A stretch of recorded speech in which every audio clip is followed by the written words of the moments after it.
everyone. Welcome to the webinar this afternoon. And being that I can't see your faces while we're doing the webinar, just to see if you are with me and engaged in what we're talking about, time to time throughout the webinar, I'll ask you a question. And the way I'll ask you to reply is on the bottom right-hand side of your screen, there's a little button you can click, which is the equivalent of raising your hand. So just to test it out, to start with, here's your first question. How many of you are on this webinar because you'd like to be a better leader in IT? If that's the case, click that little hand. And then how many of you have joined the webinar because you would like to play a role in moving or driving your organization forward? Click the little hand. Very good. Now, thank you for doing that with me. So that's what we're here to look at today. We're looking at how do we lead your organization up the IT maturity curve, and what that really means is how do we create a 21st century workforce, and how do we create a culture that will enable that. So in looking at that, so as we start, I'll tell you just a little bit about myself. So my name is Lou. No, my last name is Markstrom. And over the last 20 years, I've probably worked with about 35,000 people in different organizations to drive outcomes, achieve better results, transform cultures, things of that nature. And a lot of that work over the last 10 years at least has been working with IT organizations to do that. And actually last year, a colleague of mine and I, Dan Roberts, we put a book out on the subject called Unleashing the Power of IT, about how do you bring people, business, and technology together. And I also do a monthly column for CIO Magazine online that looks at these issues. So for this webinar, this afternoon, I have a few intentions. The first intention I have is that you get value for being here. You've taken an hour of your afternoon to spend with me, so I want you to get value. So if you want to get some value from the webinar, please raise your hand and click that little button for me. And the second intention I have is being that we're here together, we're spending the afternoon together, I'd like you to enjoy the webinar. I'd like to have it at least be a little bit entertaining for you. So how many of you would like to be entertained? Click your button. Okay, great. So a lot of you want to be entertained. Thank you very much. So if that's our intention for the webinar, what is our intention for the webinar itself? And that's for you to be a more effective leader in IT, driving your organization up the maturity curve. And to do this, we have some different subject matter or outcomes we're going to look at. The first one we're going to look at is what's the changing role of the IT leader? The role of a leader in IT is not the same as it was 10 years ago, 15 years ago, and it's constantly changing. We're going to look at, as we've worked with high-performing technology organizations, what were the 4 critical elements we've seen in a high-performance culture? What are the characteristics of service excellence? If you're an organization that has service excellence, what are the 7 common things that we see? The power of influence. This is one of the most important skills you want to develop as an IT professional. It's about how do you build trusted partner relationships, and we'll look at why that's important in a moment. And finally, how do we best communicate value to our stakeholders? So this is what we're going to be looking at for this hour. So to start with, I'm talking about us being leaders, driving our organization up the maturity curve. But if I asked you what is leadership mean to you? If you were going to define leadership, everyone on this webinar would probably have a slightly different definition of what is a leader. Think about it. If we went to a bookstore, we'd find thousands of different books on leadership with all different definitions. So for the purposes of the webinar, what I want us to really be aware of is what's the source of power for a leader? Because if I've asked people, who would you rather work for, a manager or a leader? What do people say? They say, I'd rather work for a leader. And if you ask them why, it comes down to where does a leader get their power versus where does a manager get their power? So if we looked at first a manager, and we say, where does a manager get their source of power? A manager, they get their source of power from above. Their power is based on their title, based on their position in the organization. Now, if we look at a leader and where a leader gets their power from, it's the opposite. If you're a leader, You get your power from having people that are willing to follow you. So your power comes from below. Because there's only one thing you really need to be a leader, and that's people that are willing to follow you. Now, why is this important for an IT professional? Because if you think about us as professionals in IT, when you go out to engage with the rest of your organization, if you go out to engage with businesses, how many of us in IT actually have positional or hierarchical power with our stakeholders? Most of us don't. So what we need to develop is our leadership power, where people are willing to follow us because of the way we're leading, the direction we're providing, rather than, oh, they have to listen to us because of our position. So if that makes sense, please click yes on your little button. So now the next thing we want to look at in terms of what is leadership, there's a distinction we want to make sure we understand the difference between. We want to look at what is the difference between understanding the content of your organization or your team as a leader, and what's the context of your organization. And an easy way to think about this is with an example. So the example I'll make is I'll draw us a picture, and if my artistic ability isn't that great, you'll need to know this is a mug. It might not be the best drawing of mug, the handle may be a little off, the bottom's a little bit round, but in looking at an organization, there's two parts. And when we look at a mug, we have a mug, and then we would have something we'd put in the mug. So something we like to drink. Let's say we like to drink some tea,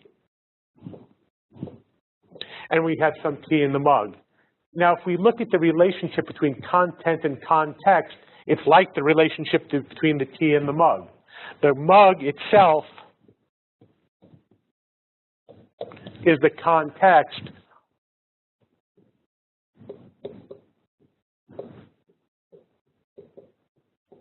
while the tea is the content. And this relationship is important because they're both sides of managing the progression of our organization. Because what you have is content, or context, has to be strong. The context has to be good in order to deliver the content. So for example, let's say what our favorite drink was tea, like we said, and we've done some research and we imported the best cup of tea from all of Australia for us to taste today. And so we have brilliant, brilliant content for our cup of tea. But if the context, the cup is broken, the content gets ruined. Think about it. If this cup had a big crack in the bottom and that tea spilled out, no matter how good that tea was, when it spilled out, we ruined it. And let's say if the context wasn't broken, it was just tarnished a little bit, the last person to drink out of that cup left some soap in it, it would also ruin that content. So the same thing applies to our organization. Very often we spend our time in our organization dealing with content. Content would be things like your projects, your admin, your tasks, if you're a coder doing coding, all the day-to-day activities, email, all of budgeting would all be content. But we have to also make sure we're spending time on context, culture, environment, attitude to the organization. Because sometimes if we have problems in content, they're not actually content problems, they stem from the context.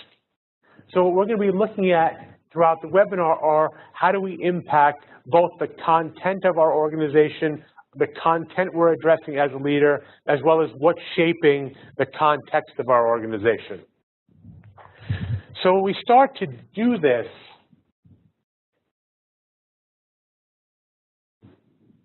just having a little, my slides aren't advancing.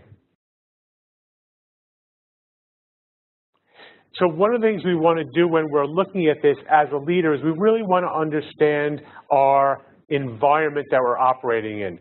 If anyone's ever read the book, The Art of War by Sun Tzu, it's a great book of strategy. And it sounds like it might be a book about violence, but it's not. It really says you should avoid conflict. If you prepare well, you'll avoid conflict and you'll achieve the outcomes you want. And one of the things he talks about is knowing the environment that you're operating inside of. So let's start to look at what are the environment that we're operating inside of the trends in IT today. So these are some of them. The first one that we're seeing is more and more as the CIO is at the table. The CIO of organizations is now contributing to the strategic decision making. We're moving from this idea of IT has to align with the business to now that IT, we are the business. One of the worst things we ever said and started doing in IT was saying we have to align with the business. Because the moment we say we have to align with something, inherently we are separate from it. And it's something that's a unique phenomenon to IT. We don't hear other parts of the business say this. You don't never hear the finance department saying we need to align with the business. We don't hear HR saying we need to align with the business. So in IT, we really want to start to think from we are the business. And finally, we're seeing that IT is becoming more of a strategic player on the business team. It's no longer separated in a different area. It's a key player driving business strategy and business outcomes. And this is the transformation process we're going through.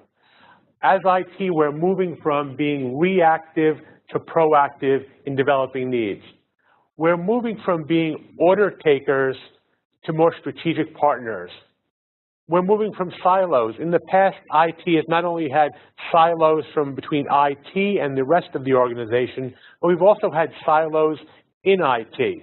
And now we're moving to one unified IT team. Because if you think about that, if you go out to the rest of your organization, they don't view IT as different parts of IT. The rest of the organization just views IT as IT. If the network goes down, for example, and if someone's in the lift with someone from IT, they're not thinking, do they have anything to do with the network? They're thinking they're part of IT. They must know what's going on. Because the rest of IT, of the organization, just thinks of IT as IT, and very often they really think of it as the service desks. That's who they talk to. Our metrics are changing.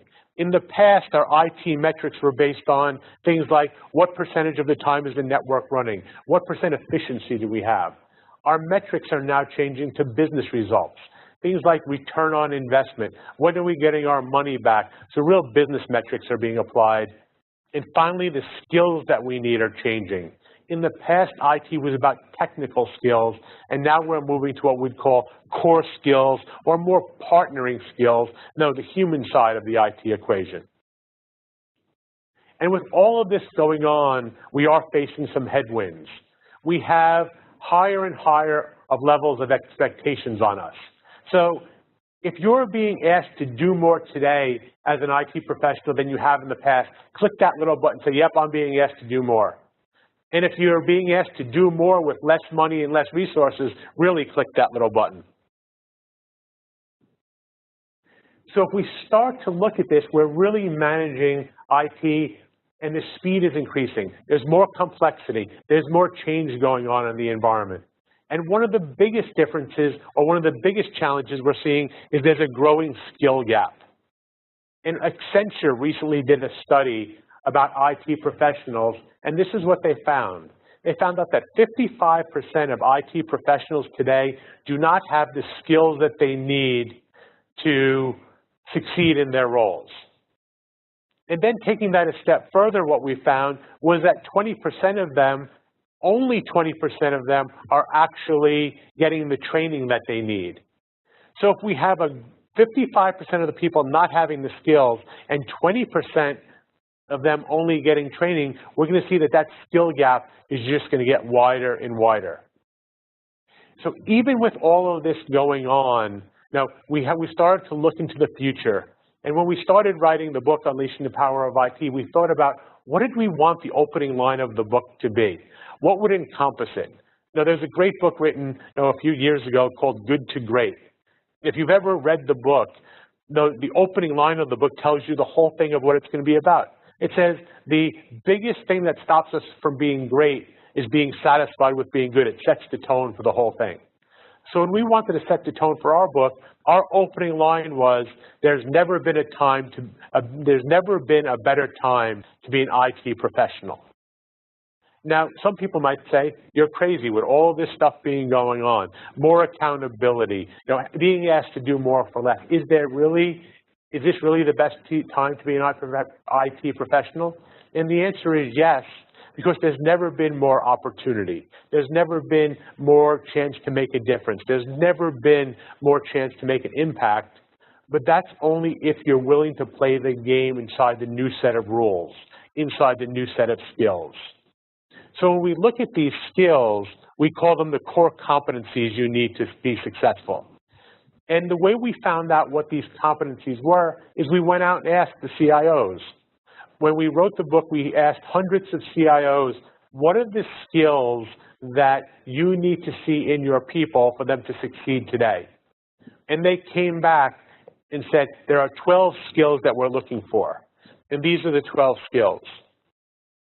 So if you see them and you look at them, it might be surprising that only one of those skills is technical. All of the other 11 are human relationship skills, interpersonal skills, core competencies, that human side of the equation. And we even took it a step further. We said, really? You want to see these skills in everyone? What about a skill like leadership? You want to see leadership on everyone on your team? They said yes. We said, well, what about someone that's in a role, for example, a coder? No, they code. They're not leading people. Why do you want them to have leadership skills? And what the CIOs told us was, we want to see leadership skills in everyone. The degree to which we expect to see them will change.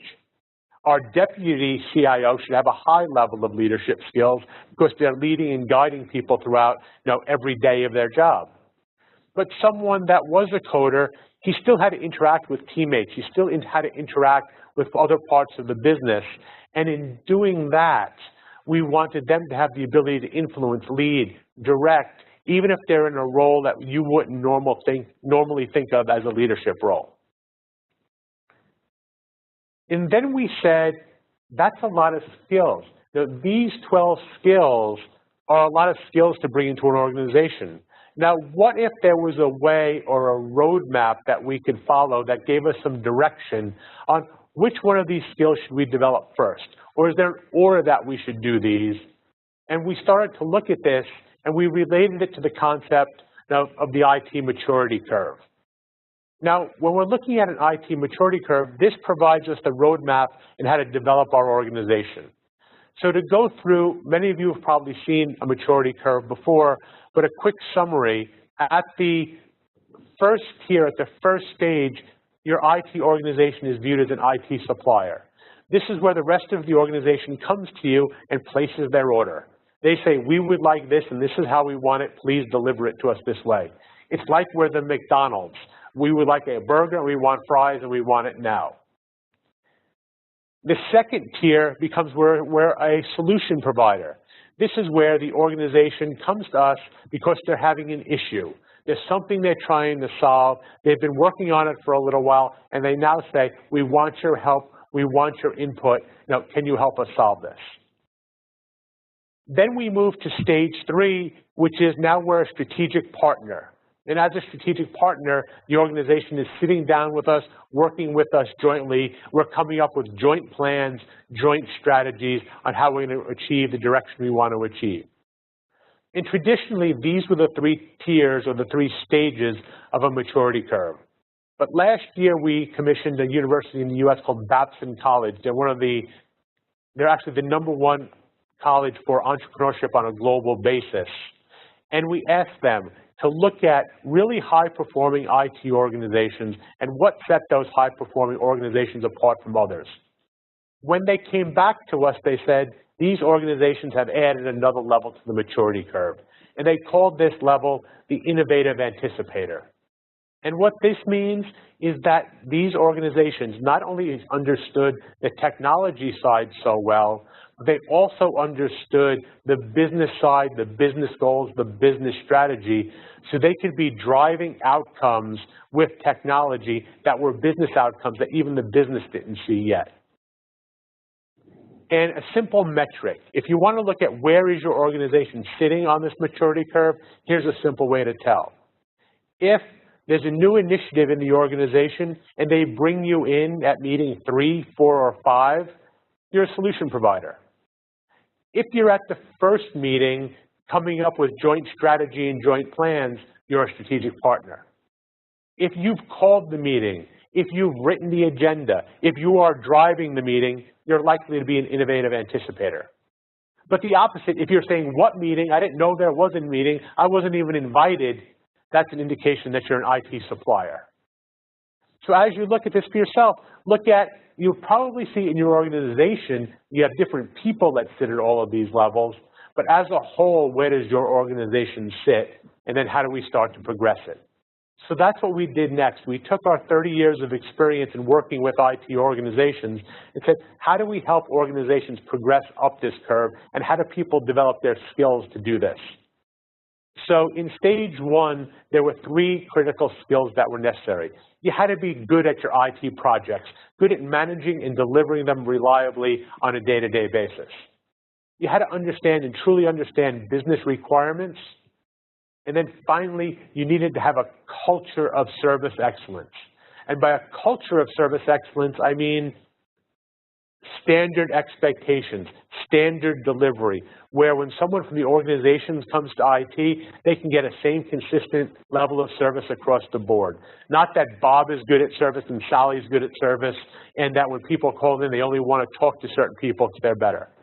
And when these were in place, an organization can then graduate to stage 2. At stage 2, the 3 sets of skills that became important were consulting skills. How do you really build that trusted partner relationship? Negotiating skills. You must negotiate on a daily basis. And third was the M word, marketing. How do we market IT's value? Once these were in place, we would then graduate to the level of a strategic partner, where we looked at agile transformation, not just the methodology, but also do we move with agility? Looking at our relationships with our vendors. Do we drive strategic outcome with our vendors, or are our vendors merely suppliers? And finally, how do we lead change across IT and across the organization? And one of the critical things to keep in mind here was that as we move up to stage 2 or 3, we still have to be really good at stage 1. It's the foundation. I've seen many organizations say, oh yeah, we're good at stage 1, and they start at stage 2 or 3 and it collapses. So even as we move up, the previous stages still have to be done well on a day-to-day basis, because they set the foundation for how we advance. If that makes sense, click your little button that says, yeah, I understand, raise your hand.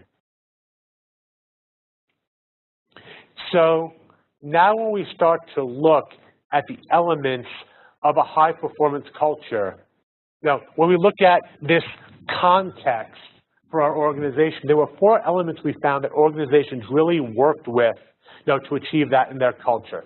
This is the 4 things we saw. The first thing that was worked with was the competence of your people.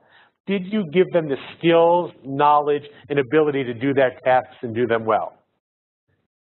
Second, what was people's confidence level? If your clients were interacting with you or your team, do they feel assured that you're going to deliver on what you said? Third, is there a level of commitment? What's the source of motivation for you and your team? Was that instilled? And fourth, consistency. Were the solutions delivered reliably on an ongoing basis? Now, these were the elements that we found organizations built to be a high-performance culture, but the opposite side to this was, how quick do your clients evaluate you on these? You mean you're working on putting them into your culture, but your clients will evaluate these on seconds of meeting you. So that's why they're critical in your culture. So what I want to do now is, when I took you through that maturity curve, I kind of gave a list of different skills. So I want to highlight a few of them now for the rest of the webinar and say, what do these look like in an organization? I want to say, what does it look like if you have on tier 1 a culture of service excellence? What would that look like? Then I want to look at, what do I mean by consulting skills, that skill of influence? How do we build those trusted partner relationships? And then finally, I do want to look at that M word of marketing, and what does it mean to market IT's value effectively? So the first one, if we were looking at the characteristics of service excellence, the first thing we want to keep in mind if we're talking about service excellence, there's always 2 parts to service. There's one part called service, and that's the thing we do. What's the product or service that you deliver on a reliable basis? The second part is what I'll call hospitality. And hospitality is, what is the experience that you're leaving your customer or your client with after their interaction with you? If you think about it, which one has more impact? Now, when you look at it, you'll see that hospitality does. Because if you create a great relationship and hospitality with your client, what if you make a mistake in service? So they're a lot more forgiving. There's a lot more opportunity to fix it and make it right.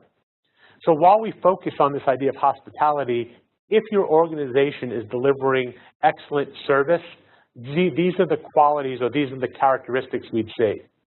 The first is we'd see sincerity, that your people really care about the results for your clients. We'd see that there's a focus on righting wrongs, fixing things. We'd be getting rid of the blame game. There wouldn't be any more pointing fingers. Issues would be addressed promptly and courteously. We would really take an effort to understand, look, and work from the client's needs. We'll look from client needs, not technology needs. And you'll really see us going out of our way to resolve an issue.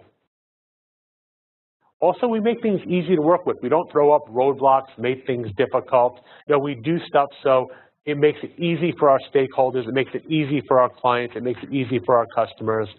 And finally, we'd approach everything with a constructive viewpoint and how do we advance the situation. So those are the seven characteristics we would see. And now if we look at this, when we look at customer service, now we can look at it from, we can have a proactive approach to really shaping client experience, or we can be reactive. If you think we want to have a proactive approach to shaping the experience of our clients, click that button and raise your hand. How many of you think we want to have a proactive experience to shaping our clients' experience with us? Very good. So one of the key tools to keep in mind in that is a concept called moments of truth. And moments of truth basically means with your customers, with your clients, there's a lot of different touch points where they have an impression of your organization made on them. And these impressions can be positive, they can be negative, or they can be neutral. But you can have hundreds of these moments of impact in any transaction with one of your clients. And it was a term popularized by a guy named Jan Carlson, and Jan was a turnaround expert. He went into distressed airlines, fixed their customer service, and turned the airlines around in the process.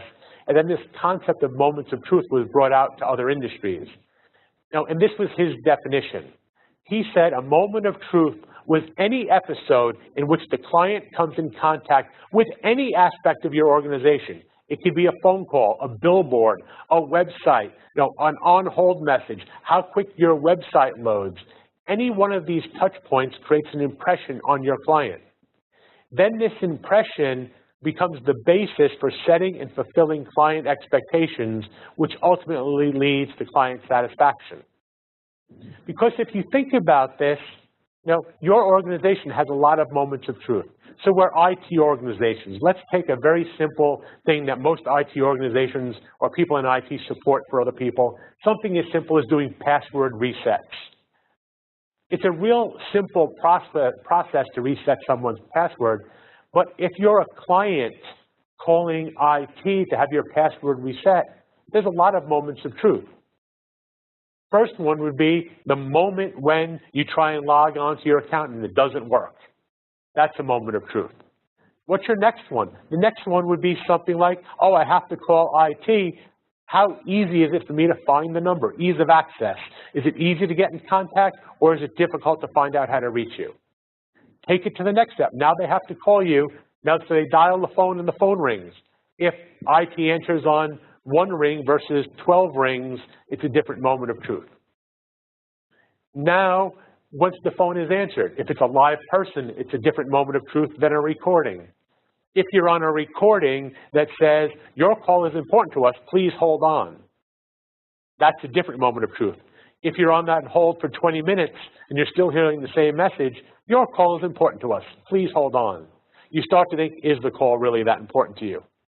Or you have other ones. Your waiting time will be less than 5 minutes. Different moment of truth, different experience for the person calling in. So one of the things you want to focus on in building a service organization is look at what are all these touch points with your client and what impression are you making on your client with these touch points? Because you could have hundreds of them and they could be negative, they could be neutral, or they could be positive. And then the next thing to look at, which would be, what are the critical ones? Which are the moments of truth that leave the biggest impression? And that's where you want to focus your efforts. If that makes sense, click yes on your button. Say, yeah, I understand that makes sense. Raise your hands. Great. Thank you. I got some people in the room here signaling me that a bunch of hands are going up. A bunch of hands. 25 of you raised your hands for that one. So the next part. So we looked at service. The next one I want to look at is now on stage 2, the idea of being an effective consultant. How do you build trusted partner relationships with your clients? Now, one of the things we do, at DDLS is we run 2-day workshops on some of these subjects. And on the subject of role of a consultant, we do have a program. And at the end of each chapter in the book, we do a top 10 list of things you need to know about this subject. So I'm originally from New York, so I can't think of a top 10 list without thinking of David Letterman. So we're going to do right now your top 10 things you need to know about being a consultant. And what I'm going to see if I can do here is give you the equivalent of 2 days worth of training in 5 minutes. If you'd like the equivalent of 2 days worth of training in 5 minutes, click that button and raise your hand.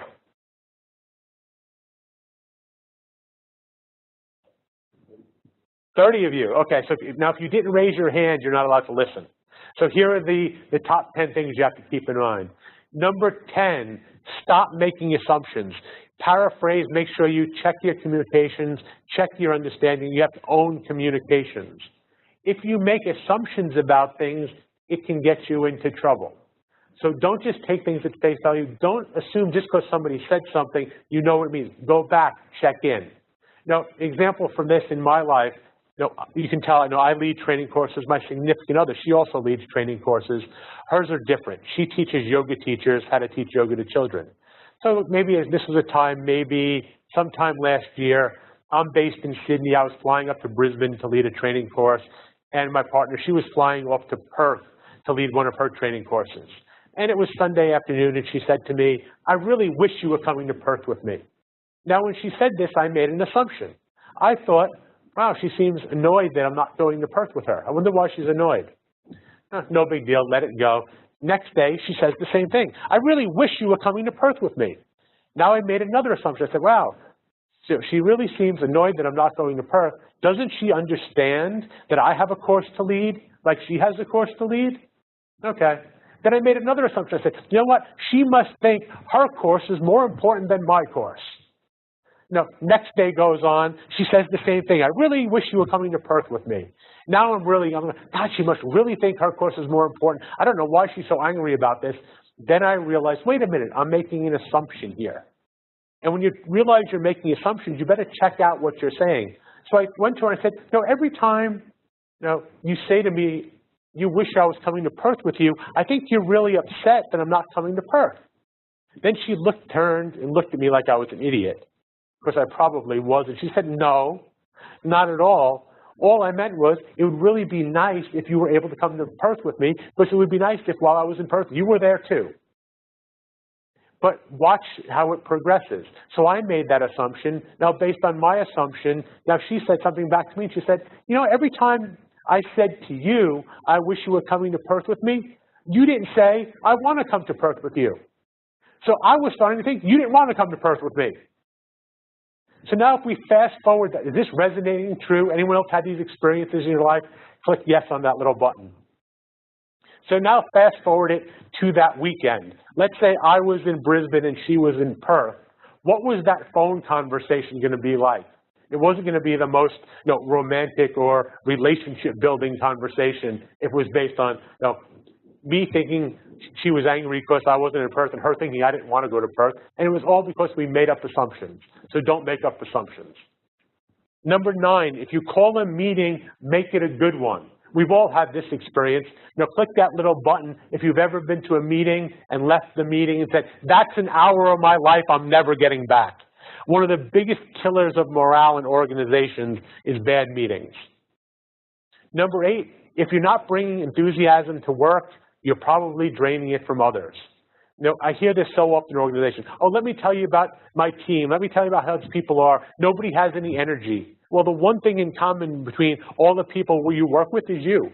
So there's that thing about being accountable and owning the impact you have on others.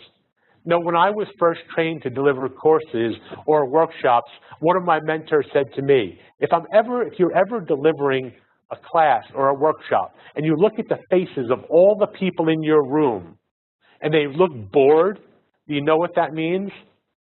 He said, it means you're boring. So it's not them, it's you. So we have to be responsible for our level of energy and our level of enthusiasm. Now, ask good questions. Uncover the real issue. Just don't jump in with our fixes. Really get interested in the client's perspective. Learn diplomacy. Be respectful even when you don't agree. We make a mistake. We think acceptance equals agreement. It doesn't. You can be accepting of someone's point of view or a difference of opinion without agreeing with it. Number 5, deliver your message in a way that others can understand it. Don't look arrogant. Don't come across as condescending. Be aware of the different component parts of your message. What words are you saying, but also be aware of your body language. What's your tone of voice? Because if they don't match, if they're not congruent, if it's not authentic, it's going to tarnish how your message is received. Number 4, talk about what you can do, not what you can't. We've all had this experience where we have an issue with an organization, we're having something done, and we're trying to get something resolved, and all we keep hearing about is what they can't do. Don't talk about what you can't do. Talk about what you can do. Give options. Think from solution point of view. Think from problem solving. If trust breaks down, address it head on. Ask your client what it would take to restore it. If there's a lack of trust, don't have it be the elephant in the room. Really take on putting it back into place, finding out what you need to do to fix it. That way you can move beyond it. Educate your clients to be better consumers of technology. The more you educate them, the more they'll listen. The more they'll listen, the more they'll have confidence and faith in you, the more you'll build that trusted partner relationship. And finally, avoid taking the position of being right. See, if you just think you're right, it will imply to someone else that they're wrong, or even worse, that you're calling them an idiot or saying they don't understand something. Make sure you take the time to listen and understand the other person's perspective first. So that's consulting skills. And then the third one I want to look at was this idea of marketing. The concept of marketing IT's value. So how many of you woke up this morning and said, when you woke up this morning, how many of you said, I really can't wait to get out there and market some of IT's value today. I can't wait to market IT. Very few of us wake up thinking about that. But marketing IT's value really is the key to IT in business integration. So if we think about what is marketing really, first let's start with what is it not. When we talk about marketing, marketing is not a used car salesman. Marketing is not about hype or glitz. It's not about this quick fix that we have to do as an organization. What it is, marketing is creating an awareness of our value. And the funny part of this is sometimes I work with IT organizations and they don't want to use the word marketing, so we have to change the name of the course or change the name of what we're helping them with. If they don't want it to be marketing, it could be educating to IT's value or communicating IT's value. Now, I was talking to an executive at Boeing about this, and he said, we're not really doing a good job of marketing IT's value. Because he said, I just did these 2 projects. Both projects saved the organization millions of dollars on the bottom line. But he said, the only thing I ever get phone calls about is why is the network down? If things like that happen to you, it's an indication you're not actually marketing the value that you're driving to the organization well. So what is marketing? It's an orientation. It's not a task. It's not something you do once and stop doing. It's a way of thinking. It's long-term. It's dynamic. And it's a vehicle to help us move into this partner relationship with the business. It moves us away from aligning to the business, and it moves us to we are the business. So who's responsible for it? Marketing IT is everyone on the IT, in the IT organization's job. It's the CIO's job. It's senior leadership team. It's the communication people, relationship managers, project managers. It's something that's everyone's job. And when we're doing this, when we're marketing IT's value, you want to remember to use certain things. Keep these in mind. Keep in mind your WIFMs. If you're not familiar with the term WIFM, it stands for what's in it for me. If you want to engage people, if you want people to listen, always start with what's in it for them. Make sure you understand the difference between features and benefits when you're delivering your message. And finally, make sure you're talking the language of the business versus the language of technology. And the best way to think about this is an analogy, because something that happens when we're engaging with our clients, there's one of three things we could talk to them about. We could talk to them about the features and attributes of the products or services we offer. We can talk to them about the benefits of the products or services we offer, or we can talk to them about the outcomes of the products or services we offer. So what's the difference between these? But the first thing we want to remember is that for some reason, and I don't know why, but we've been trained to communicate backwards. And what I mean by communicating backwards is for some reason, we like to start with talking about the features and attributes, and then we hope to build up the outcomes. I'm going to assert if you want better engagement, better relationships, people to pay more attention, do the reverse. Start with the outcome and work backward to the feature and attribute. But what's the difference between these three? So the best way to explain it is with an analogy. So many of us have probably at some point in our life gone to Bunnings and bought a hand drill. Or if we haven't gone to Bunnings and buy one, we know what a hand drill is.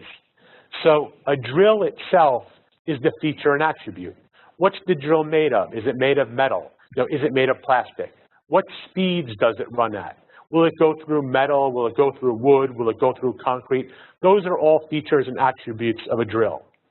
But very few people buy a drill simply because they want to own a drill. Now, there are exceptions to the rule.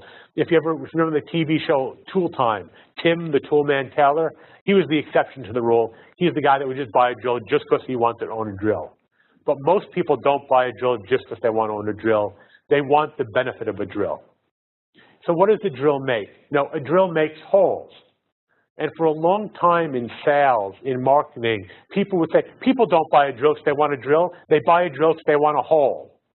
But that's not true either, because you don't get home from Bunnings with your new hand drill and just start putting holes in things. Oh, great. Bzz, bzz, bzz. Now, there are exceptions to that rule as well. No, I have friends where they buy a new chainsaw and they had a nice sofa, then their partner comes home and they wonder why they now have a sectional. Now, if you look at this, there's a certain amount of features and attributes we have of a drill. It's limited. How many speeds it runs at, there's a limited amount of feature and attributes. Benefits are more. Change the bit, we make different size holes. Put another bit in, it becomes a screwdriver. We have a lot more benefits. But if you think about it, the number of outcomes we can come up with is almost limitless. Once you have the ability to have that drill and make that hole, there are so many potential things you could do with it. One thing, as an example, would be you could hang a picture of your family, look at it every day, and it makes you happy. Now, why is this important? Because this is what's the WIFM that the person's going to care about. So if you're thinking about who you want to speak to, and if you want to engage them, what's the outcome or WIFM they want, and have that be the starting point of your communication. So in IT, what do we usually like to talk about? We like to talk about the features and attributes. We love technology. We love the bells and whistles. But if we want to engage the rest of the organization, that's probably not what they're most interested in. I have an example. A couple of years ago, we were working with one of the major airlines in the US. And the airline had 4 IT teams that had to go in front of the CFO for budget approval for the next year. All 4 teams had the same concern. They were concerned about losing headcount. One of the teams asked us to work with them to say, how do we best deliver an outcome-focused presentation? The first 3 teams did your typical IT presentation. They went in and said, these are all the great IT projects we delivered this year, and this was the great new improvements we made in technology. What do you think happened to those teams? Yep, their headcounts were cut. the team we worked with, we said, all right, you go in and talk to a CFO. What's the outcome that the CFO is interested in? They said money. Great, so your presentation has to start with something about money to engage the CFO. So prior to meeting the CFO, they met with the finance team, and they discovered that for every person on their IT team, they contributed a positive $250,000 to the bottom line of the organization. And that was how they started our presentation. When they started their presentation with, we contributed $250,000 to the bottom line of this organization from every person of our team, what do you think the CFO said to that? What do you think happened to their team? Their headcount went up by 10. But here's the funny part of the story. If you looked at what each one of those 4 teams did, they didn't do that much different. It was just one team knew how to communicate their value versus others. And this is one of the most important skills we want to develop as we move you up the maturity curve. So my intention for this webinar was to give you a feel for what does it take to be as an effective leader in IT today? What is the environment we're navigating? What are the trends we're seeing? What's the progression? What's the roadmap we could take to develop ourselves and our organization in a sequence to move us up the maturity curve? And then to highlight a few of these skills, service excellence, consulting skills, and marketing, to give you a feel for what they would look like and what they look like in an organization as it's progressing. So what I'd like to do is just take a couple of minutes for yourself, look at what you learned, write down a couple of notes about some of your takeaways so that when you go back into your world, you can apply them and get some value from the webinar today. And once you've made those notes, we have about 10 minutes or so, and I'd be happy to open it up. I think Beck will pass along some questions to me. So I have a few minutes for questions and answers at the end. So I hope you enjoyed it. Thanks for coming. Thanks for attending. But please, I'll take a few questions now for the last 10 minutes. Thank you for a great presentation, Lou. So we'll just give people a few minutes to actually put their questions in the chat panel or the question and answer panel. Sure. But while they do that, before you leave the sessions today, there will be a short survey, as I mentioned previously. Your insight will actually help us shape the future of these events, and definitely we'll be sending a link to the recording of the webinar today to you shortly. So at the moment, I can't see any questions come through into the panels as yet. So maybe we'll give everybody a little bit more time to do that. But in saying that, if there are any further questions that you would like to ask after the webinar, please contact us. We've got our contact details on our website at www.ddls.com.au. Alternatively, what you can do is actually send an email to training@ddls.com.au and ask your questions through there. So, Lou, I've actually got a question come through from Christine. Okay, so the question from Christine is, how do you determine a performance KPI against a business value outcome when previously everything has been about how many and how quick? Can you repeat the question, Beth? Yes, sure. So the question is, how do you determine a performance KPI against a business value outcome when previously everything has been about how many and how quickly? So you say, so make sure I understand correctly. So now you want to do a business KPI, you want to measure a business return on investment where previously it was technology. Well, I think the first part is who's the KPI for? If it's a KPI for your staff, it starts with re-educating them to that this changing world of IT is changing. Now, IT does have business requirements, not just technology. So it starts with reshaping the context so they understand that IT has to operate from a business accountability standpoint. That'll give you the access to now setting KPIs in that way.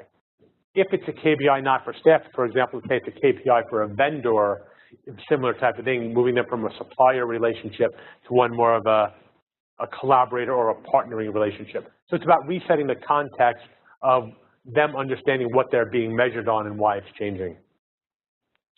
Thanks for that, Lou. Christine, I hope that answers your question. Lou, we actually have another question from apologies, I can't actually pronounce this person's name, but Vasilis.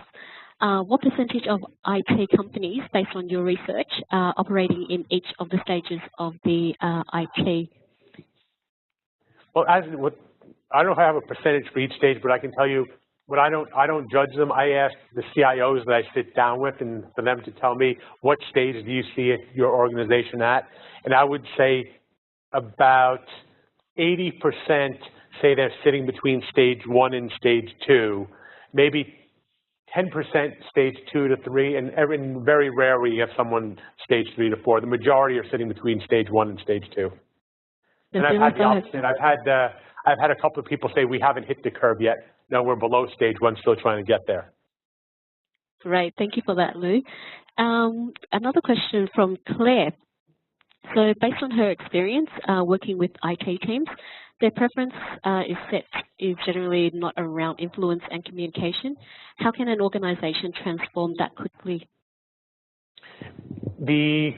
I've had 3 organizations that I've worked with lately that have been encountering the same thing, and what they've actually asked is to do a presentation like this for their IT teams.